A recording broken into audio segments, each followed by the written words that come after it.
শ্রাবণ মাসের এক প্রখর সন্ধ্যা। দক্ষিণ দিক থেকে আসা ঝোড়ো হাওয়ায় নদীর জল যেন ছিঁড়ে ছিঁড়ে পড়ছে। সেই নদীপথে দুদিনের জন্য মামার বাড়ি ঘুরে ফটিক আজ ফিরছে নিজের গ্রামে।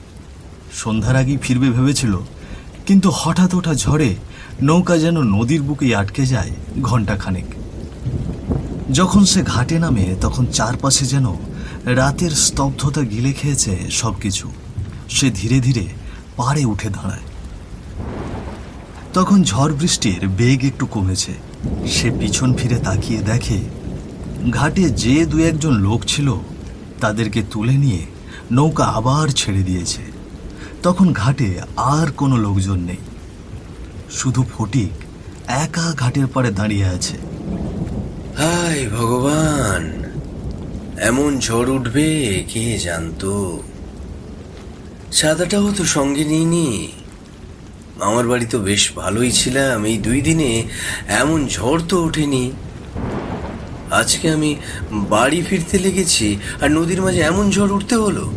তখনকার চেয়ে এখন তাও একটু ঝড় বৃষ্টির বেগটা কমেছে। এখন তো রাত হয়ে গেল, চারিদিকে ঘুটঘুটে অন্ধকার। এই বলেই ফটিক এদিক ওদিক ঘাড় ঘুরিয়ে দেখে আশেপাশে কেউই নেই। নৌকাওয়ালাটা নামিয়ে দিল আর পিছন ফিরে চাইলও না।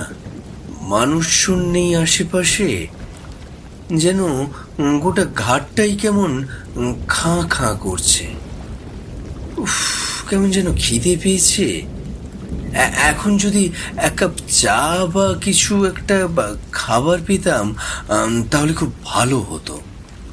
ঘাট থেকে উঠে সে রাস্তা ধরে এগোতে থাকে।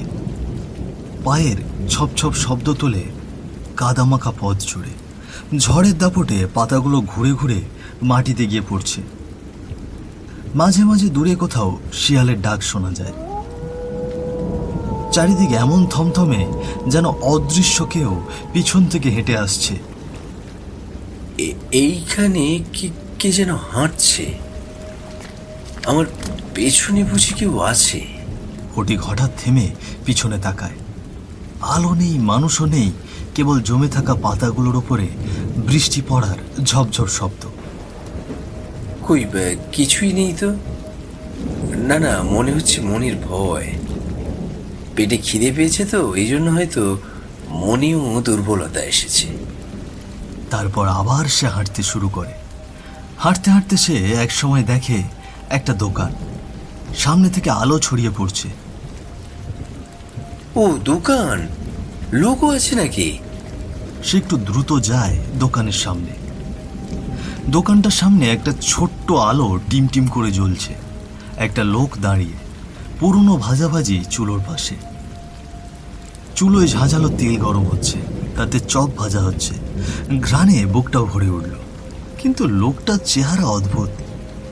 এক চোখের নিচে লম্বা একটা কাটা দাগ, যেন অনেক পুরনো কিন্তু বেশ গভীর। কাকু, খাবার হবে? খুব খিদে পেয়েছে। লোকটা ধীরে সুস্থে তাকায় তার দিকে। চোখের দৃষ্টিতে কেমন একটা অসারতা, কিন্তু মুখে হালকা হাসি এনে বলে, সব খাবেন? আসুন, এখানে বসুন। কাকা, কিসের চপ এটা? কত দাম? আলুর সব রে বাবা, আর দাম দিতে হবে না, রাতে আমি ফ্রি খাওয়াই। ফ্রি? এই রাতে 1 কড়াই চপ চড়িয়েছেন? কিন্তু এত কেন? এই তো একটু পরেই ভিড় জমবে, তাই আগে ভাগেই চুলোয় সব বসিয়েছি। আপনি ভেতরে গিয়ে বসুন, গরম গরম সব এনে দিচ্ছি। চপের গন্ধে ফটিকের পেটটা যেন আরো জ্বলে উঠল। সে ভাবে, যাই হোক, কিছু খেতে তো পারবো। মাথার উপরে এই ঝড়ঝঞ্ঝা রাতে অন্তত একটু আশ্রয় আর গরম গরম খাবার। সে দোকানের ভেতরে ঢোকে। ঘরটা অদ্ভুত। দোকানের দেওয়ালগুলো খুব পুরনো। একটি মাত্র টেবিল, 2টো চেয়ার সাজানো দোকানের ভেতরে। বাতাস যেন থেমে আছে এখানে। তবুও সে ভাবে, ঝড় বৃষ্টির এমন রাতে বসে খাওয়ার জায়গা পাওয়া সে আর কম কিসের। ঠিক তখনই পেছন থেকে একটা ঠান্ডা হাত এসে পড়ে তার ঘাড়ে। হাতটা এতটাই ঠান্ডা তার, যে জায়গাটায় স্পর্শ পেয়েছে সেটা একদম মনে হয় বরফের মতো ঠান্ডা হয়ে গেছে।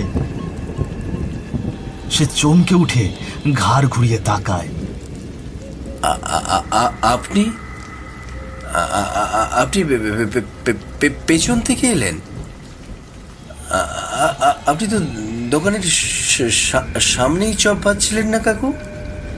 পেছনে না গেলে তো তোমার জন্য মজার চপ আনতে পারতুম না বাবা। ফটিক কিছু না ভেবে চপটা হাতে নেয়। গরম গরম ধোঁয়া উঠছে, তখন চপটি খেতে সে শুরু করে। আহ, এমন চপ তো আগে কখনো খাইনি। খুবই মজার কাকু, আপনার রেসিপি অসাধারণ। কিন্তু কিছুক্ষণের মধ্যেই ফটিকের চোখ জলে ভারী হয়ে আসে, মাথা ঘুরছে, চোখের পাতা লেগে আসছে, মনে হচ্ছে কেউ যেন ভেতর থেকে শরীর চুষে নিচ্ছে। কাকু, আপনার এখানে কি একটু বিশ্রাম করা যাবে? দোকানদার কোনো কথা না বলে হাতের আঙুল দিয়ে দেখিয়ে দেয়।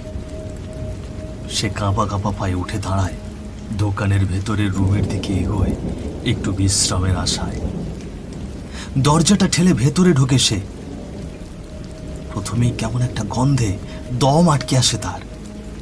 এক পা দু পা করে সে এগিয়ে যেতে যেতে হঠাৎ থমকে দাঁড়ায়। তার চোখ যেন ঘরের এক কোণায় আটকে গেল। এইসব কি? আমি কি চোখে ভুল দেখছি নাকি? কপালের ঘাম গড়িয়ে পড়ছে টপ টপ করে। ঘরের সেই অন্ধকার কোণায় ছড়িয়ে ছিটিয়ে আছে অসংখ্য মানুষের হাড়, কারো কাটা পাঁজর, কারো হাতের কঙ্কাল, আর সবার মাঝখানে মুখ গুঁজে পড়ে আছে একটা মানুষের খুলি। কুলির চোখের গহ্বর ফাঁকা, তবু যেন তাকিয়ে আছে ফটিকের দিকে। ঠিক সামনে একটা টেবিলের মতো কাঠের স্তূপের ওপর শুয়ে আছে একটা লাশ, রক্তে ভেজা, ক্ষত বিক্ষত, গলা প্রায় অর্ধেক কাটা, চোখগুলো আধ খোলা, যেন শরীরের কিছু অংশ থেকে মাংস কেটে কেটে নেওয়া হয়েছে। ফটিকের মুখ শুকিয়ে কাঠ, তার বুকের মধ্যে ধরফর করে উঠল হৃৎপিণ্ডটা। সে মনে করলো হৃৎপিণ্ডটা বুঝি এবার ছিঁড়ে বেরিয়ে আসবে। পা দুটো কাঁপছে, হাঁটু যেন গুঁড়িয়ে যাচ্ছে। সে চিৎকার করতে চায়, কিন্তু গলা দিয়ে আওয়াজ বেরোয় না। হাত পা ঠান্ডা হয়ে আসছে, গায়ের লোম দাঁড়িয়ে গেছে। মনে হচ্ছে কোনো অদৃশ্য শক্তি তার শরীরের ভেতর দিয়ে বয়ে যাচ্ছে। বরফের মতো ঠান্ডা এক ভয় তার মেরুদণ্ড বেয়ে উঠছে মাথার চূড়ায়। তার মনে হচ্ছে সে চোখের সামনে যেটা দেখছে সেটা হয়তো স্বপ্ন, কিন্তু গন্ধটা, শরীরের প্রতিক্রিয়া, গলায় আটকে যাওয়া চিৎকার, সবকিছু বলে দিচ্ছে এটা স্বপ্ন নয়, এটা সত্যি। ইস, এগুলো কি? কিসের দোকানে আমি এলাম? সে পিছনে ছুটে বেরিয়ে আসে দোকানের ভেতর, দোকানদারের পিছনে দাঁড়ায়। দোকানদার চুল্লির কাছে দাঁড়িয়ে, এসব কি কাকা?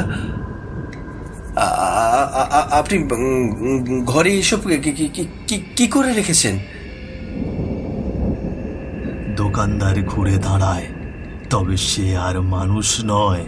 তার মুখ থেকে লম্বা লম্বা দাঁত বেরিয়ে এসেছে, শুকনো রক্ত জমে আছে, চোয়ালটা যেন খানিকটা নিচে খুলে ঝুলে আছে। তার লম্বা জিভটা মুখের বাইরে বেরিয়ে ঝুলছে, চোখ দুটো হলুদ আগুনের মতো জ্বলছে। দাঁড়িয়ে দাঁড়িয়ে সে বিকট শব্দে হাসছে। না, সেটাকে হাসি বলা যায় না, একটা হিংস্র জানোয়ারের মতো ফোঁস করে নিঃশ্বাস নিচ্ছে, দাঁত কড়মড় করছে।